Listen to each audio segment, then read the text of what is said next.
Maybe we'll get a little bit closer. Okay. You mind if I snuggle up? No. Okay, good. It's good that way. We're in a bathhouse, right? Yeah, I'm supposed to do that. So where are we right now? Do you want to tell everybody? Yeah, we're in Edmonton at the Steamworks in Edmonton because there's going to be part of the festival this evening here. So we're getting ready for the festival. Thank you. So we're in a bathhouse. We're in one of the rooms, and I don't know if this room had a sling in it before. I don't know if I think it's the sling room. This is the sling room. Okay, yes. so this is all right. So I'm interviewing Buck Angel. I'm very excited to be doing so. Buck's in town as part of the Exposure Festival, which is just so exciting. And I have to ask, how in the hell did you wind up in Edmonton for a queer arts festival? Well, I keep getting that question, like, why Edmonton? Because Edmonton asked me to come at the Exposure Festival. David Jackson and I have been in contact for a couple years. He wanted to photograph me. So he was doing the festival and he contacted me to do the festival. And I thought, why not? I got a really good publicity last year for my movie Buckback Mountain, which played here, and they said everyone loved it, so they thought, why not have me here for the festival? And I never have been to Edmonton, though I've been to Toronto many times, and Canada is really great to me. But pretty different, right? Edmonton Totally versus different. Toronto, right? Completely different, yeah. but all in all, I get a lot of fans from Canada writing me and buying my films in Canada, all over the place. So I know, yeah, it's very interesting. It's very liberal Canada in a sense. You know, the queer community is very open-minded, a lot more than the United States, that's for sure. Yeah. Definitely. So they get my work. So, you know, Edmonton, I had the chance to come, so why not? And it's been amazing. It's been amazing. Oh, good. Cause so is this your last event as part of the festival, or? This is my last. Okay. My last. So event. this is your fourth? I've been going since I got off the plane. So you came here and you started off with you developed a best of reel, which was amazing. There were interviews, there was you on Maury, there was you on the Playboy channel, there was clips from your movies, all sorts of stuff. Really, really cool video. Thank you. You got everyone hooked with that. Well, too. you don't know, because they said to me, okay, well, we want to screen one of your movies for the first night. And I've screened my porn before, and it's not, you do not screen porn. It's weird.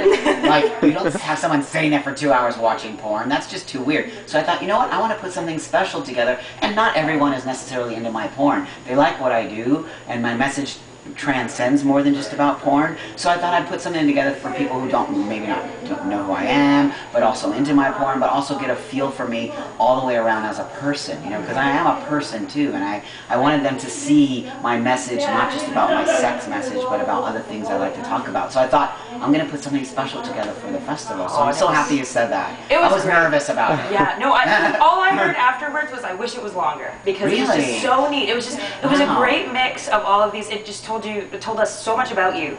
And we saw photos from back when you were modeling, way back in the day. Way back in the day. And clips from you on TV all across the world, like all sorts of really neat stuff. And then the porn. And I think that was great for people, because I'm sure that there were people that are like, why am I at a porn screening? What's going on? Yeah.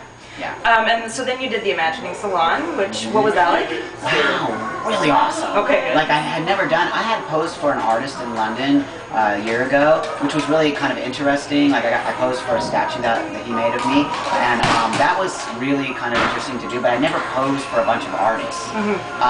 It was awesome. Like the energy in there was so amazing. It was just really creative, and I love that. So there was photographers, people sketching, people painting, and Cindy Baker did some posing, and then I did some posing, and then we both posed together. But the energy was so great, and everybody was so, you could just feel the energy, the creative energy in there. It was an amazing experience for me. That's so cool. And then you did the Loud and Queer Cabaret. Then after that I went and did a DVD signing at the Traveling Tickle Trunk. Right. They're great sponsors, and they've been really good to me. And I was out for an hour, and then from there I went to the Loud and Queer Cabaret. Right. Yes. And you were interviewed, by Susanna Patchouli. Yeah. Amazing person. Amazing person. For me, I was just like laughing the whole time during the interview because she was cracking me up so much. She was hilarious.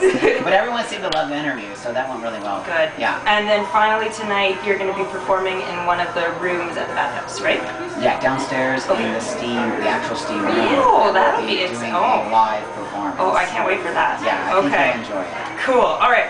So I guess we'll talk a little bit about the porn industry and how that all came about. I believe you said that you were working behind the scenes in the porn industry? Okay. Yeah. So, like, how did that happen? When did you start that? I was working, through my transition, I was working in a clothing store, and I got really kind of bored with that. You know, it's like that. I kind of went through my transition there, which was a great stable place for me to do my transition, and they were very cool about me going through my transition. But I always felt myself being a more creative person than that. And coming into my own skin, I just was early on the internet, and I kind of started getting an idea to start.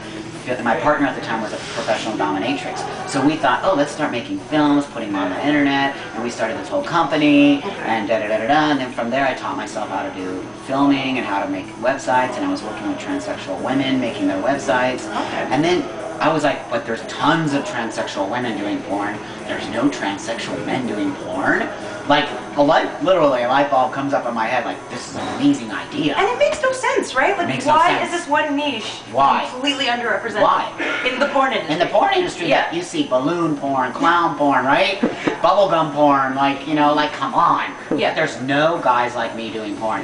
And I had already worked in the industry. I know how hardcore the industry is in a sense that they take something and they exploit the hell out of it.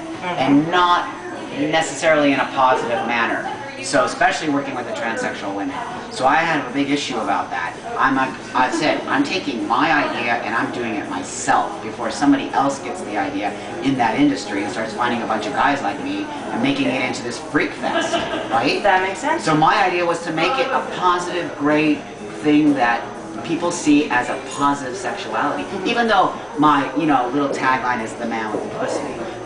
Some people would say that's very disrespectful. No, because I'm proud of who I am and what I do. So that being said, I took it and I kind of made it my own thing, and from there, you know, it's grown into this. In the beginning, it wasn't easy. People did not take me seriously, especially my industry, my peers. They thought I was freaky, and I'm like, what? The stuff that goes on in this industry, and you think what I'm doing is weird? It took about 2 years before they really took me seriously. Now, okay, so you won an AVN award, yes, and I know that that is like the Oscars of the porn industry, right? So you won in 2007, you were nominated in 2008 and 2009. Yes. Does that feel like real mainstream recognition now? Oh, totally. That's what you needed? That was my goal. My goal in porn was to say I'm going, because it's like your goal in regular mainstream, you know, film is to win an Oscar, right? As an actor. Well, it's the same in my business. When you win an AVN award, you're winning an Oscar, which means you're getting recognition from your peers who, like I said prior, did not recognize me and did not give me any support. Now they're handing me the top award. So I'm like, wow, within 2 years I did that. Which there's people in the industry in 15, 20 years who've never won that award. And plus, I'm in a category that never existed. Like the category existed, transsexual, but there was never a transsexual man in that category. So that's a whole nother story. Like the transsexual women were not happy that I won because they thought, well, that's a guy and he shouldn't be in our category. But the category is transsexual. Yeah, it's not transsexual male to female or female to male. So no, that was a huge highlight in my career. It definitely took me to another level. Definitely. Now, I would imagine that picking a favorite sex act or favorite kind of movie to make would be a bit like picking a favorite child. but if you had to, is there a favorite type of porn to make for you? For me, my favorite type of porn to make is what I do, really, which is real porn. I always find guys that are into it. I always find guys that I'm into that we have to have a sexual connection because I really want my porn scenes to get across as real sex. I shoot very amateur. It's not a high budget. It's not like a big thing where I have 20 guys on the set and we have lights, camera, action. No, it's usually very guerrilla style. I have a cameraman and maybe I get a hotel room or we do it outside somewhere. And I really want, it's more about the energy of the sexuality that's going and the sex that's going on there. And we really always have